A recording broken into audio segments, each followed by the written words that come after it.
On my last video, we talked a lot about the Insta360 X3, and in that video I said this camera is pretty much a must-have for anybody making automotive content. But recently, Insta360 released another accessory that I think is a game changer for automotive content. And that accessory is the Insta360 GPS remote. This thing was a little pricey for a remote, but it allows you to do some pretty interesting things. Most of all is the stats layout. With this remote, you can have stats overlaid on top of your video. So if you're filming something and you want that video game look, you can now have your mile an hour and also the track layout. It's currently the middle of January, so there's no tracks open near me, but we're going to try this thing out on the street and get a couple different angles, and I'll show you what it does. I'll have links to all the gear that I used in this video in the description below, so if you want to buy one of these remotes or the X3 or any of the mounts, you can find all that stuff down below.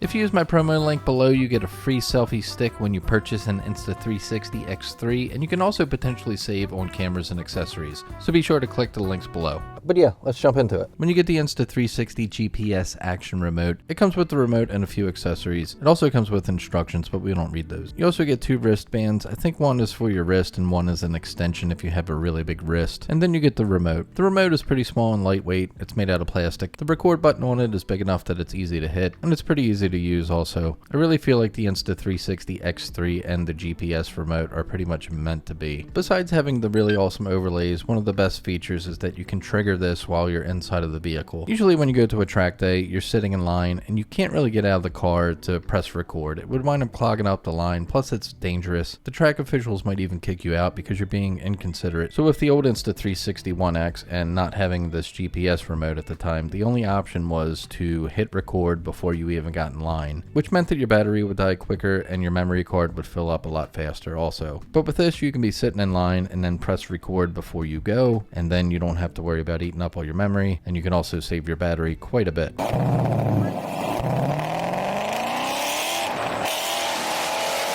Pairing the remote with the X3 is really simple and easy. It's a pretty quick process, and so far the link has been really strong between the remote and the camera. I haven't had any kind of recordings drop off with this setup. The wristbands are really secure. It turns the GPS remote into sort of a watch, and it would be really easy to trigger while you're on a snowboard or a bicycle.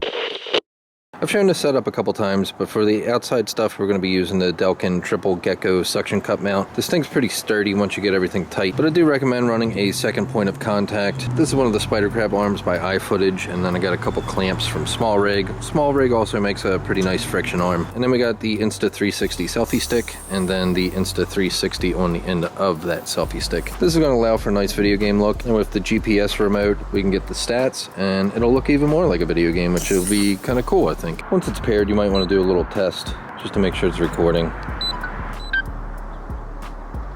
And it works. Another really cool thing about the remote is that it does have a timer on it, so you can kind of see how much time you got left. You can also go through different modes with this, but we're just going to concentrate on video today. When you are recording, it also turns red, so you get like a little tally light, so you know you're recording, which is pretty handy because I've missed out on a lot of shots because I thought I was recording something and I wasn't. But it happens. If you're a videographer, you've probably done it at least 50 times. Because this does have GPS, you want to make sure that this is kind of where satellites can see it. Ideally, you would want to have it here on the dash or like on the windshield or something. But because I'm trying to knock this video out real quick, we're just going to attach this to another suction cup mount. Just going to use the watch band and strap it right on there. Kind of wish this had a 1/4 inch mount so we could just mount it directly, but it doesn't. Also noticed that this is not magnetic, which would have been a nice touch. I might try to make it magnetic by some magnets, and that way I can put it on the A-pillar. It would just make it easier to slap it right here and be able to hit record while I'm at the track. So I'm probably going to look into doing that at some point. Because there's no tracks around, I am going to use the area by my garage as a track and just do a couple loops. Probably going to speed that footage up because this isn't really a good track, and I'm not going to drive very fast because there's like a 5 mile an hour speed limit or something.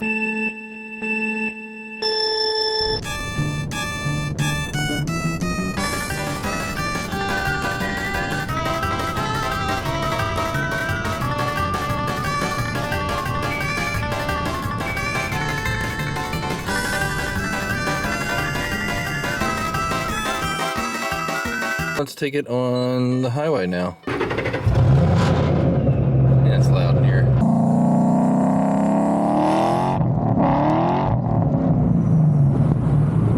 have heard that getting overlays like this is possible with other GPS options like a Draggy and some third-party apps, but I really like the look of the Insta360 overlays, and with the info being embedded into the file, it makes it super easy and convenient. Insta360 also updates their apps and firmware fairly often, so I imagine there will be even more possibilities with this setup in the future.